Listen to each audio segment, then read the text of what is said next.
खुदा जो कसम कि अची अहिड़ो को माण्हू लसम ॿेड़ो माण्हू केरु कोन्हे ग़रीब अलाह अमीर अलाह माशा अलाह मजाल सॼो खाधो बनाइनि था सभिनी खे कहिड़ो ॾींदा ईअं न की अमीर ग़रीब न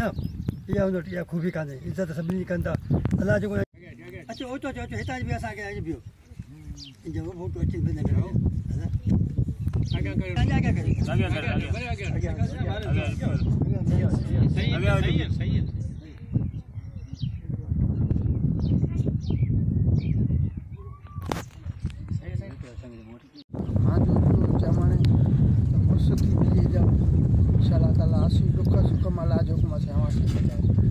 और असांजा जेके कायदन असलम भूतानी सदा सालेमन भूतानी शहजाद भूतानी इंशाल्लाह ताला इब्राहिम दोदो और असी आवाज़ हर ॻाल्हि में गॾु आहे शामिल छे ये भूतानी बिरादरनि जो हिकिड़ो काफ़िलो मज़ीद वधियो असांजे क़ाइदनि जी तरफ़ां हिकिड़ो पैगाम आहे कि अवां जे बोर ला इंशाल्लाह इहो जल्दी चवंदो जो मसइलो इब्राहिम दोदे से बि थियो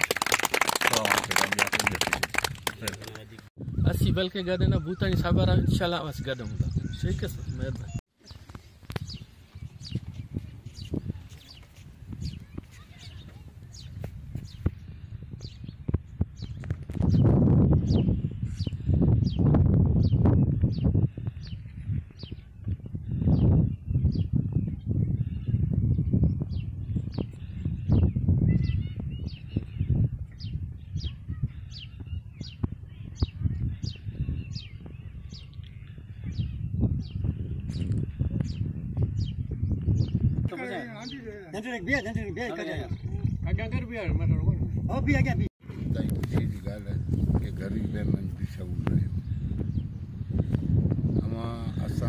ज़िंदगी आया पूरा कयासीं लेकिन असांजा जेके नंढा साथी आहिनि नंढा ॿाहिर आहिनि असीं उन लाइ सोचा कि भई असांखे अॻियां बि वधणो आहे सॼी ज़िंदगी इन कलर में कोन कुॾणो आहे ख़ुदि इंसान जेको सो सोचे कि भई मूं सुख किथां थो मिले सॼी ज़िंदगीअ जो ठेको कोन खयोसीं 70 साल असांजा माइट सभु उनजे पुठियां हलिया अवांखे छो मिलियो हमें इन सी बी अचे चवनि था न दुरेजी हम छो आहे दुरेजी ॾिसी असीं शर्मिंदा था थिया कि डिस्ट्रिक्ट हेडक्वार्टर सो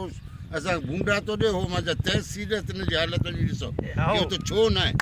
भई अस्पताल एयर कंडीशन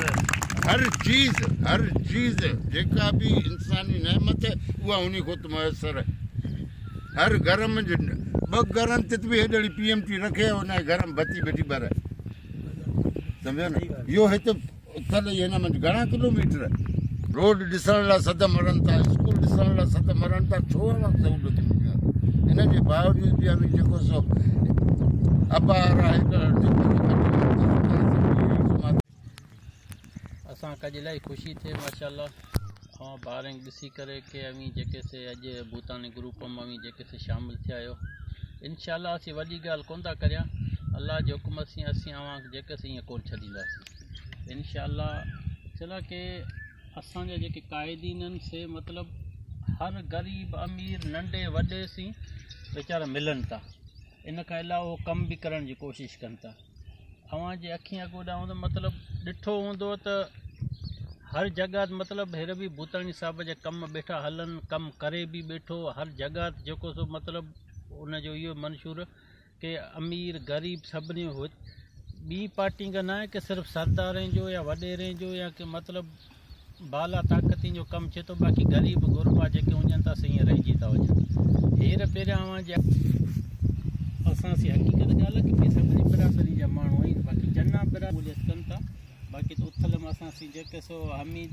आहिनि सो बि हाणे असां सी आयो तक़रीबन 2 महीना थिया हनीफ चन्ना सो बि मतिलबु असां सी आयो हिन खां अलावा ॿार आहियो असांखे इलाही ख़ुशी थिए इंशाल्लाह असीं वॾी ॻाल्हि कोन करियां कि असीं हीअं कंदासीं हीअं कंदासीं इंशाल्लाह जो पाणीअ जो मसइलो उहो बि असीं भूतानी साहिब असीं रखंदासीं वोट जो रिश्तो न आहे मुरीद मुर्शिदी जो बि असांजो अव्हां जो रिश्तो पाण इंशाल्लाह असीं कोशिशि कंदासीं कि अव्हां जो जेको सो पाणीअ जो मसइलो बोर जी उनजी कोशिशि करियां कि पहिरियां बोर जेको सो थी वञे इन खां अलावा पोइ पुठियां ॿिया बि कई मसइला आहिनि हिकिड़ो माण्हू अचे थो तंहिंजो रुगो हिकिड़ो मसइलो कोन थो हुजे असांखे पाण ख़बर आहे अॼुकल्ह हर माण्हू जा कई मसइला था हुजनि चना मोहम्मद रहीम चना नबी बि चना कादिर बि चना रही बख्श चना, अब्दुलरहमान चना, फैज़ मोहम्मद चना, मेहला चना, नसरुल्लाह चना, मोहम्मद अनवर चना, असगर अली चना, अब्दुल खालिद चना, अब्दुल हमीद चना, अब्दुल रशीद चना, मोहम्मद रफ़ीक चना, इमाम बख्श चना, रही बख्श चना, खुदा बख्श चना, शेर अली चना, मेहला चना, इमाम बख्श चना।